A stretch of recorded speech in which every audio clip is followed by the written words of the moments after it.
Hey there and welcome to this AFK journey video. So for this week, I'll run through all the early to mid game seasonal dream realm boss runs for my 3 different accounts for Stomper all the way to King Croaker for the next few days. So Necro Dragon's guide was actually released yesterday.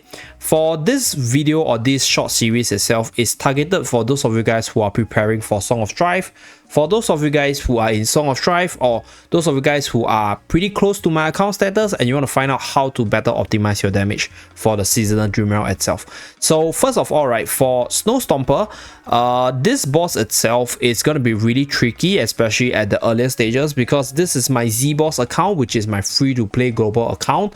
At where I am right now, it's difficulty, so the boss hit really hard and there's no way for me to survive the full duration. So my team setup right here is just aim to do as much damage as possible within the first cycle before the global silence kick in. So honestly speaking, you guys will see the runs later. Torrent probably the best tank option, OD the best damage dealer in seasonal dream realm, and then we have Merrily, which is a secondary DPS. By the way, Merrily, right, in my other mid-game accounts is slowly creeping up in terms of damage. So I do believe that whatever the dev told us was true. True damage will scale up better towards the later game. So right now we are in the mid-game and Merrily is already catching up. So if you have invested in Merrily, just think of Merrily in the early game as much weaker than OD, but she will eventually scale up as you move towards the mid to late game side of things. So that's for Merrily's case. And for Coco and Smokey and OD, I don't think they need much introduction. They're probably going to be in most people's free-to-play account because they are the best, I'll say, free-to-play progression units. And then we have Torrent, which is also a very free-to-play friendly tank as well. So pretty free-to-play setup. The goal is to just hit in as much damage as possible, and I'm using the Star Shot spell. So without further ado, let's start the battle. Okay. So before the global silence kick in, right, Smokey's Aroma will still be able to buff up my units, and that's why I'm running Smokey here, because I just want to do as much damage within the first 20 seconds, because you guys can see the very first ultimate that the Yeti hits on my Merrily, there's no way she's tanking it, because I have no units that can remove the prism that fast, at least in this account right now. So within the very first cycle of the ultimate itself, I'm already dead. So this is my damage number, pretty funny number over here. Okay, 1700 million, and this is the damage distribution. So OD will still be the best early game damage dealer before you reach that mid-game account, right? So this is the free-to-play beginners account. So this is how the damage distribution looks like. Let us move on to my free-to-play mid-game account. Let's go. Okay, so this is for the free-to-play mid-game team, and for this team itself, right, I'm going to explain the units and what they do for the setup. So let me just readjust the levels of my units again. So OD is the main damage dealer in the team, because this unit just does so much damage in the new seasonal dream realm.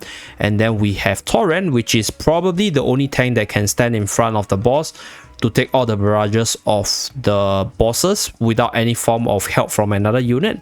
Then we have Merrily as a secondary DPS, as well as an amazing Ice Prism Breaker to free the units which is trapped by the prism. So in this case, OD will be the highest damage dealer. So this unit will be caught in the Yeti Prison, because this skill targets the highest accumulated damage unit. So OD will be the one, and then Merrily will be breaking OD free. So I'm running Reyna as well. Sadly for my account, this account specifically, Reyna is not a Mythic Plus, so there's no debuff coming up. There's also no 25% damage reduction. So I cannot actually send in Merrily, because Merrily being in front of the boss is very dangerous, because this unit is not linked to Torrent. This unit without damage reduction might just melt to the initial frost wave from the boss, like this skill over here. So this skill hits really hard at this level, so I don't want to risk it. I just put her behind, and over here there's actually a slot. So in this slot it's the flex pick, because you can actually send in a few units, but for me I send in 2 units mainly. Number one, Lucius. So Lucius is innerly tanky even at a really low rank, so he's able to actually tank the skills from the bosses, and when you combine that with the heals from Reyna's dynamic balance, this unit can survive the full duration to provide his seasonal skill buff. So pretty good, helps to buff up your other units and then also provide some sort of shielding and protection to keep everyone healthy. The other unit of choice is Corrin. So Corrin is probably more invested in most people's account compared to Lucius. But let's say if you didn't invest in Corrin, right, you have both of them at a lower tier. I think Lucius is slightly better because that unit is a lot tankier. But if you have Corrin built up, I think Corrin will be a much better choice. Number one, because Corrin deals better damage. Number two, Corrin also shields your teammate. But at the same time, because he's able to attack faster, he's able to do more damage, he's able to kill the Yeti cell faster as well compared to Lucius. So to each their own, depending on your account investment. I think Lucius is better if you only have Merrily and Odie invested, but Corrin is better if you have all three of them invested based on your personal take. So I'm going to showcase the damage differential with the two different setups, with the variants of Lucius and Corrin in my account. And the artifact of choice is Quick Lit spell, so this provides a lot of stats, decent offensive buff as well as physical defense debuff, where the periodic damage also helps to sort of remove the Ice Prism as fast as possible. So without further ado, let's start the battle. So Reyna's gonna send in Corrin. Corrin's gonna bounce back and then provide a shield for Torrent because he's taking a lot of damage. So this will help to keep Torrent slightly healthy while also increasing the longevity for Corrin himself. So one good thing about sending Corrin in, or another reason why I'm not sending Merrily in, is because the unit with the purple ring, as you guys can see, will always be close to, if not full HP. So this will actually be the bait for one of the attack from the boss. I think it's a snowball attack where the boss will throw a snowball which causes a lot of damage at the healthiest ally. So the healthiest ally means the higher HP guy. So if you put this buff on Merrily, this purple ring, without that damage reduction, Merrily is also going to take a lot of damage and also die off. So that's why I send in either Lucius or Corrin for that bait as well. So because both of them are tankier, both of them can, I'll say, like do more stuff. So at this point, Odie passed away, but it's fine. So I broke my personal record, 1.4 billion. Okay, so this is the damage distribution. Okay, so Odie is probably still one of the better damage dealer at this point. So he will always be the bait choice for the Yeti prison, whereas Merrily will be free. So Merrily is a better prison breaker, so Merrily will help to free Odie from the prison itself. So this is the damage distribution with Corrin. And then next, if let's say your Corrin and Lucius is at like same tier and they are much lower tier compared to mine, I'll send in Lucius because Lucius is a lot tankier himself, and this unit can survive better compared to a lowly invested Corrin. Corrin, I think at a higher tier, has a lot of survivability because this unit has increased haste, which means that he can shield more frequently, and this unit will be bouncing around a lot. So he might not be taking as much damage as you guys think compared to a unit that's just standing on the front line. But for Lucius' case, right, Lucius at my level can survive for quite a while and also provide the shield for the team, as you guys can see. So his seasonal skill will kick in, which will buff my other units, which is Torrent, Odie, Merrily, as well as Reyna a lot. So that's why I use Lucius. So somebody actually mentioned, hey Zeep, I see that Lucius has become a really good unit in your recent Dream Realm videos. And yes, that's the case because one thing that Lucius have going for him is that this unit is a light bearer. So even though Merrily and Corrin is not as strong as they used to be, but they're still pretty decent units. So over here, I lose a little bit of damage, 1.3 billion. I'll say it's still pretty decent. Right, Corrin fell a little bit earlier.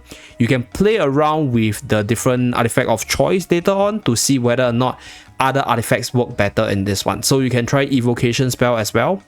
So this team with evocation spell has a little bit more survival because you get the shield, you get the life drain, while getting the haste buff as well as the attack buff, which will help to protect your unit better because some of the units skill in this team itself scales off that attack stats. So you can definitely play around with the artifact as well as the units, but this is my free to play meta mid-game team itself. With that, let us move on to the final pay to win meta team. Let's go. Okay, so for this run itself, right, I'm going to feature my main account, and for this account itself, I'll say it's probably not the strongest team or the strongest account, but this is the team that I use for the most damage.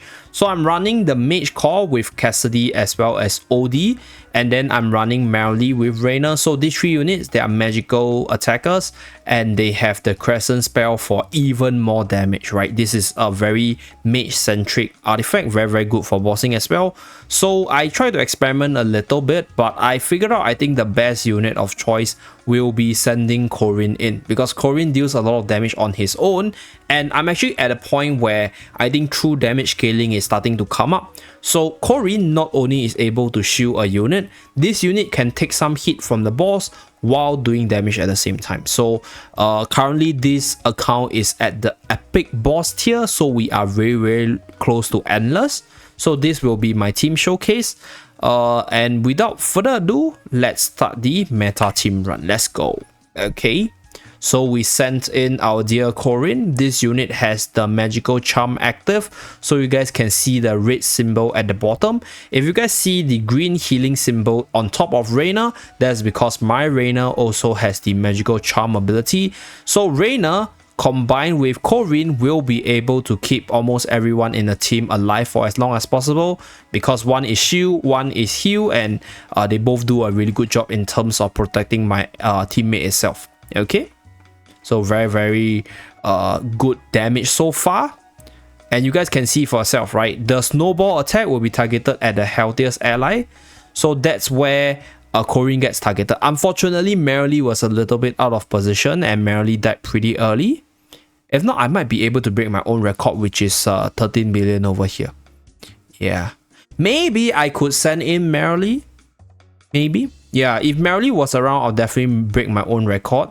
So if let's say you don't have Corrin invested, another way you can play around, or another variance is, like I mentioned earlier, right? Use our dear Lucius if you have Lucius developed, right? So Lucius is a lot more tankier, right? Lucius have shield and heal, which means that your Lucius will be able to protect your team better as well. So I also showcase Lucius in this run. So Lucius combined with Reyna, I don't think anyone's gonna die, although the damage output might not be better than Corrin. I think Corrin's case, there's a little bit of RNG involved, in a sense that damage deals, that unit deals a lot more damage compared to Lucius, but that damage, the Corrin as a shielder is not as consistent as Lucius, because Lucius has a heal, has a shield, and the shield heals more unit in the AoE. So that's why Lucius is probably better if you need to survive longer, but Corrin is better if you have the stats and you want to min-max on your damage based on RNG. Okay. So this is the run so far. You guys can see all my units are still pretty healthy. Very good there.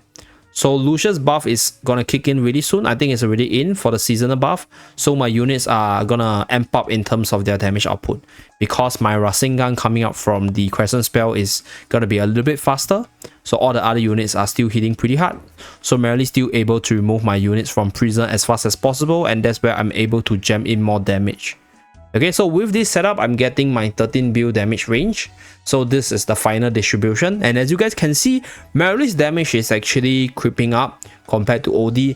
And that's where I guess maybe in the endless mode, true damage might actually scale better. So we shall see when we reach endless mode for the boss itself. Thank you very much for tuning in. Do remember to like and subscribe to see more. And I'll see you guys again in my next video. Bye guys.